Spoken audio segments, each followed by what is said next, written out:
Você está ouvindo Conversas Corajosas. Esse podcast de liderança para pessoas corajosas que conduzem times e empresas e querem crescer na carreira. Hoje o papo é sobre dinheiro, a gente vai falar sobre autoestima financeira e como que a gente pode realmente cobrar um valor justo e abundante pelo nosso trabalho, sem também tirar esse valor das fontes da nossa cabeça. Bom, eu acredito que aqui nesse episódio a gente vai buscar trazer 2 perspectivas sobre a precificação. Uma bem prática, pragmática, que é como que a gente vai fazer uma pesquisa de mercado adequado para entender o que aquele, mercado, né, está cobrando, qual que é a aplicação, como que a gente se encaixa naqueles concorrentes, né, porque a gente tem que estar ligada que a gente tem concorrentes e que a gente vai estar competindo por aquele público, então a gente tem que se entender aonde que a gente vai se posicionar e qual que é essa estratégia de precificação. Porque até mesmo se vocês observarem, por exemplo, no varejo, tem lojas que se posicionam como as lojas que cobram mais barato. Então as pessoas que querem pagar menos vão naquelas lojas, às vezes em detrimento da qualidade, não vai ter tanta qualidade, mas você vai encontrar algo mais barato. Tem outras lojas do varejo que cobram mais caro, mas elas garantem mais qualidade. Então, você tem que entender quanto que você vai cobrar e qual que vai ser o seu diferencial competitivo. Às vezes, cobrar mais barato vai ser o seu diferencial competitivo e às vezes cobrar mais caro, o seu diferencial vai ser a nível de qualidade, vai ser a nível também de tempo, enfim, do que você vai, hã, se diferenciar daqueles concorrentes. Então, a gente vai trazer muito sobre isso também, dessa pesquisa de mercado, você entender o seu nicho, é varejo, é serviço, é food service, é educação, para você entender quais que são as métricas financeiras que vão te guiar para você fazer uma precificação adequada. Exato, e a gente também vai entrar por um outro lugar que é de como a gente se vê nesse lugar de cobrar mais. Porque muitas vezes as pessoas não cobram mais porque elas acham que não merecem mais, porque elas acham que vão ser mal compreendidas pelo cliente. Elas querem parecer generosas, mas na verdade quem está passando na frente é o medo e não a generosidade. É o medo de receber um não, é o medo de receber uma objeção. Muitas vezes a pessoa acha que por cobrar barato, ela não vai ter nenhuma reclamação. Não, se eu estou cobrando barato, o cliente vai aceitar, não vai ter nenhuma, não vai achar caro, não vai ter nenhuma objeção, mas não é verdade, porque muitas vezes o cliente que paga muito barato, ele dá mais trabalho. Importante dizer isso, que todos saibam que isso foi dito aqui. Muitas vezes o cliente ele por quê, né, por que que isso acontece? Acho que é importante também dar essa explicação breve. O cliente que paga barato, ele não tem muito dinheiro para botar no teu serviço, então ele quer que aquilo dê o maior resultado possível, porque ele precisa muito que aquilo funcione. Então ele bota muita expectativa mesmo, é como se você fosse resolver o negócio dele, você fosse resolver a situação dele, independente da área, né, por exemplo, numa área de saúde, vou fazer um tratamento de saúde e eu não tenho dinheiro, mas eu vou fazer um esforço tremendo para conseguir pagar aquele tratamento, então eu vou botar muita expectativa naquele tratamento, aquele tratamento tem que resolver minha vida. Mas às vezes não vai resolver, assim, de primeira ou tão rápido quanto a pessoa imaginou e isso vai gerar uma frustração e vai gerar uma cobrança, vai gerar um desgaste na relação. Agora, a pessoa que vai pagar mais caro, que vai contratar um serviço de alto valor, ela percebe o valor daquilo, ela paga o valor que tiver que pagar sem questionar ou mesmo uma negociação mais saudável.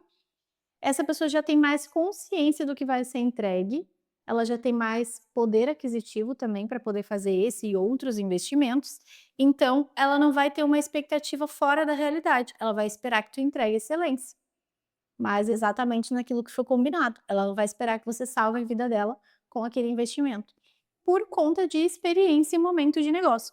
Então é muito importante a gente entender essa questão primeiro, assim, porque às vezes, eu não quero parecer arrogante, eu não quero parecer eu não quero, parecer que eu tenho soberba em querer mais, não, não é humildade, é insegurança. Então a gente trata a insegurança e realmente vai entender quanto que vale esse serviço, quanto que vale esse produto.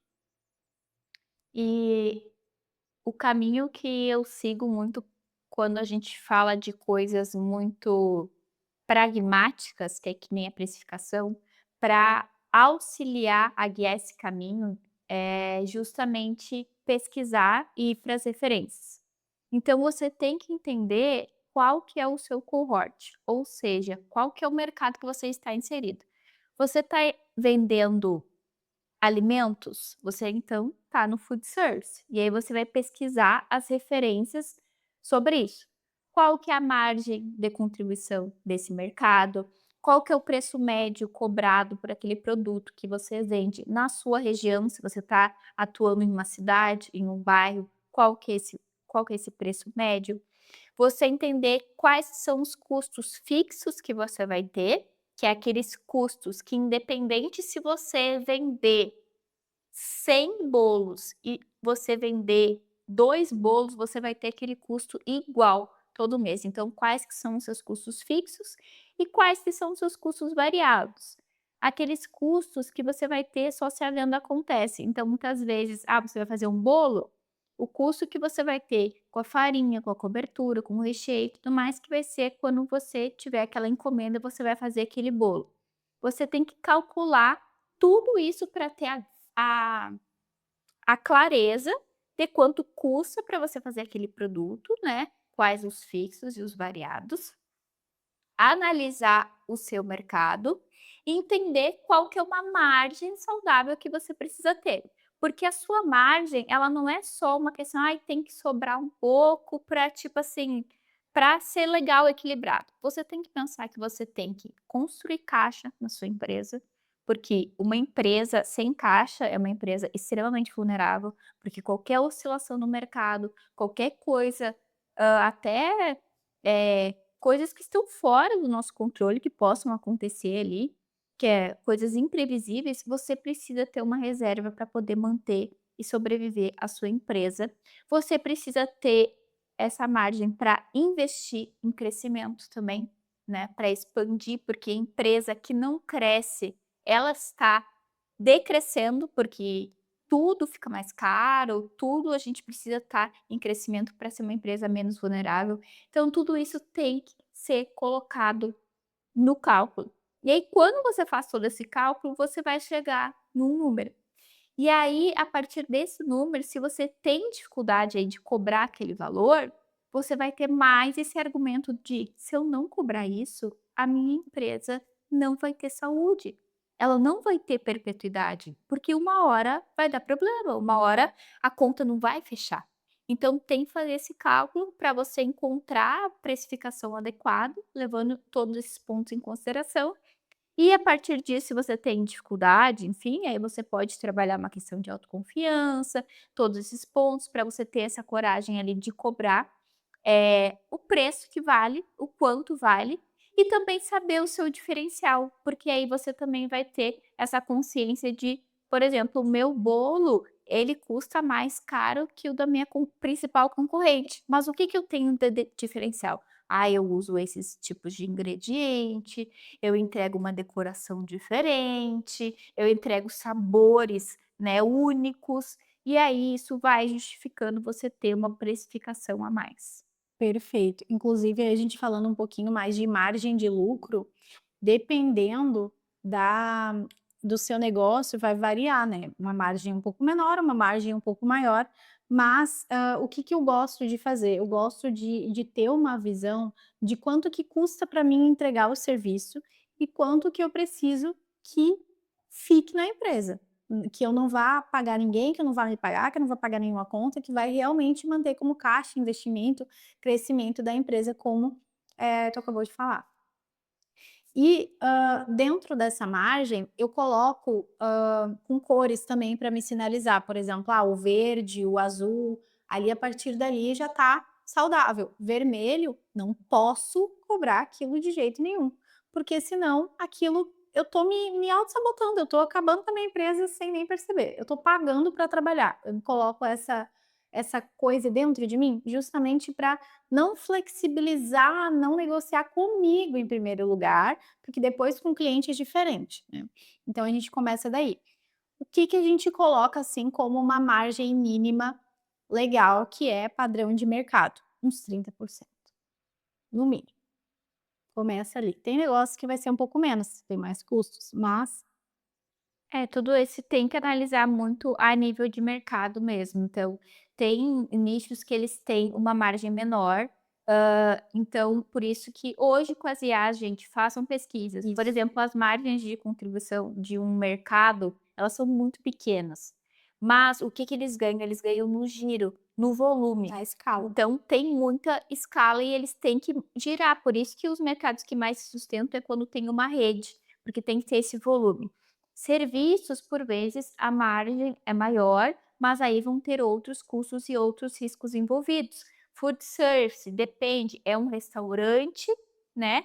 Ou a gente está falando de uma pizzaria, a pizzaria consegue entregar uma margem maior. Por isso que eu digo, vocês têm que, vai depender sim do mercado, do cohort que vocês estão inseridos. Então, usem as IAs de uma maneira inteligente e eficiente para fazer, que chamam, né, de deep research, que é uma pesquisa profunda, não aquela rasa. Então, deem um bom prompt, deem todas as informações de, qual que é o seu mercado, qual que é a sua região, a sua cidade, quantos habitantes, qual que é o seu público que você consegue atingir naquela região. Dê todas essas informações para que ele possa te trazer qual que é uma margem de contribuição adequada, quais que são os custos fixos, os custos variáveis. Então, não tem aqui muito como a gente dizer é isso ou aquilo, porque vai depender muito do seu nicho para você fazer uma pesquisa bem assertiva. Exatamente. E aí também entendendo o que que a gente coloca acima desse valor de custo base, né. Então se eu preciso cobrir essa necessidade aqui de custos e de margem, eu também posso crescer esse valor com base nos meus diferenciais e no meu posicionamento. Por vezes, o diferencial é o próprio posicionamento, é uma empresa muito destacada, ela é muito diferenciada, ela tem uma mensagem diferente, um jeito diferente de entregar, de comunicar, de chegar no cliente, de realmente entregar aquele produto, aquele serviço, o processo é mais estruturado do que as outras, enfim, qualquer coisa que varie ali, que realmente te coloca num lugar de percepção de valor superior às outras empresas do mesmo nicho, aí você consegue também elevar esse preço. E também entendendo por demanda, né? Principalmente para serviços, que aí a gente conta com agenda limitada muitas vezes, equipe que chega no seu limite de capacidade produtiva, a gente vai ter essa outra, necessidade de olhar que é até onde que eu posso realmente encher de cliente aqui, ou onde eu vou estar precisando elevar ainda mais o meu valor, porque daí a gente entra que é numa conversa de ticket médio, que também é um conceito que vocês devem pesquisar. Ai, eu acho que dá para dar uma lista de coisas que vocês podem pesquisar sobre, porque enfim, né, são temas muito aprofundados, coisas importantes que vocês gente, se vocês empreendem, têm negócios, vocês não vão conseguir fugir de ter conhecimento sobre finanças, e finanças para empresas. Vocês vão, além das pessoais, obviamente, que é extremamente importante, vocês vão ter que conhecer os conceitos. Mesmo que você tenha um contador, mesmo que você tenha um sócio que cuida da parte do financeiro, você precisa entender os conceitos básicos. Então, você precisa entender sobre EBITDA, você precisa entender sobre margem de contribuição, você precisa entender sobre custos fixos, custos variáveis, sobre DRE, sobre DRE projetada, sobre forecasting. Se você nunca ouviu nenhum desses termos, você precisa reservar um tempo para estudar sobre eles, porque isso vai te dar uma maior maturidade a nível financeiro e você vai ter mais clareza sobre planejamento e vai conseguir realmente ter uma precificação mais assertiva, levando tudo isso em consideração e estudar o seu mercado e os seus concorrentes. Parem com essa idealização de que você é o único e o que você faz é único e que ninguém faz, gente, parem com isso. Eu já recebi cliente dizendo: "Ai, eu não tenho concorrente". Eu também já recebi. Gente, como gente? Eu acredito no meu diferencial, minha filha, eu também acredito no meu, mas assim, o Mas isso mercado existe, as pessoas vão escolher um ou outro, isso é inevitável. Então a gente realmente precisa ter um olhar mais frio e calculista para essa parte, porque senão a gente vai estar se autossabotando e batendo a cabeça na parede, não é assim que funciona. E aí também uma outra questão que entra em precificar e cobrar, que é o ponto da negociação. Muitas vezes dá uma balançada ali, porque aí é um outro conhecimento fundamental de vendas. Todo empreendedor, todo líder precisa saber negociar, porque a gente negocia no dia a dia, pequenos acordos, pequenas coisas, como a gente falou no primeiro episódio aqui dessa temporada de comunicação, se você não viu, vai lá ver, de comunicação assertiva, a gente está sempre negociando coisas também, mas aqui a gente vai precisar exercitar esse músculo de negociação e ser mais firme também na comunicação voltada para venda. Então, um exemplo, tá? Se você já percebe que tem dificuldade de falar de dinheiro, tem que começar por aí. Começar assim, ó. Inclusive, já passamos por isso há muitos anos atrás. Eu tinha muita dificuldade de falar de dinheiro. E eu cheguei assim, amiga, eu preciso vencer minha dificuldade. E hoje a gente vai falar de dinheiro. E ali a gente começou com essas conversas também. E essa quebra de realmente, cara, eu preciso de pessoas que me escutem e me falem, e eu preciso falar em voz alta sobre dinheiro, eu preciso falar em voz alta o meu preço, eu preciso sustentar na minha fala e na minha postura que esse é o preço que vale. Tanto é que quando a gente está estudando técnicas de venda, uma coisa que praticamente é regra de ouro, assim, falou o preço, silêncio, sustenta. Não é esse o preço? Então sustenta. Não fica assim: "Ai, mas eu posso negociar. Ai, mas dá para fazer um desconto", oferecendo o desconto que a pessoa nem pediu. Então, isso é um cuidado muito importante, porque muitas vezes você ofereceu uma coisa incrível e é na hora de falar o preço você se desconcerta toda e descredibiliza toda aquela construção que você fez. Então, esse fechamento também, essa negociação, está muito relacionada com você acreditar muito no que você está entregando, você realmente saber que o que você está entregando é bom e que isso vale aquele preço. E ponto. Se a pessoa não pode pagar, beleza, acha um outro jeito, uma outra possibilidade. Não vá oferecer o mesmo serviço sem mudar escopo, ou o mesmo produto sem oferecer uma outra opção de downsell, se a pessoa não pode pagar realmente aquilo. Não vá vender a mesma coisa que vale 2x por X. Adapte então, mas aprenda a sustentar o preço que você definiu, porque você já viu aqui que tem clareza de dados para ter definido um preço X e capacidade de negociação também. perfeito. E o que mais? Gente, acredito que a gente já deu bastante dever de casa aí É. para estudar, para ir se trabalhando, para realmente eu acredito que esse episódio é a ponta do iceberg, então tem muita coisa para se aprofundar, mas realmente, falar sobre dinheiro, entender as regras do jogo da precificação, entender aonde que a gente está competindo, porque é uma competição quando a gente está falando de negócios, a gente está competindo por atenção, a gente está competindo por entender quem que ele vai que aquele cliente vai escolher, né, se é a gente ou se é o nosso concorrente, e a gente realmente tem que saber o nosso preço, o nosso diferencial competitivo, a gente tem que saber negociar, sustentar, lembrando que é uma construção, né. Então, vai lá e começa a estudar, aos poucos, vê os termos que você não sabe, começa a se familiarizar com planilhas, se você não é familiarizada, Importantíssimo. começa a, né, aos poucos ali, não tenha medo de falar sobre dinheiro, se você quer fazer dinheiro, você precisa ter intimidade O com o dinheiro é um dinheiro. amigo, gente. Assim, ó, quer fazer dinheiro, quer crescer, o dinheiro tem que ser seu amigo e não algo distante, algo que é muito grande, muito afastado. Não, tem que aproximar. É intimidade mesmo. É, Então fica aí a tarefa de casa, o direcionamento desse episódio é você rever a sua precificação com base em tudo que a gente falou e tirar um tempo para estudar também sobre tudo isso que envolve dinheiro no seu negócio, métricas financeiras, tudo que vai te ajudar a tomar melhores decisões em relação a isso. Tenha certeza que depois disso você vai fazer muito mais dinheiro e vai vir agradecer a gente. Perfeito. Lembrem de nos seguir tanto no Instagram quanto no TikTok, que é Conversas Corajosas Underline. A gente se vê no próximo episódio.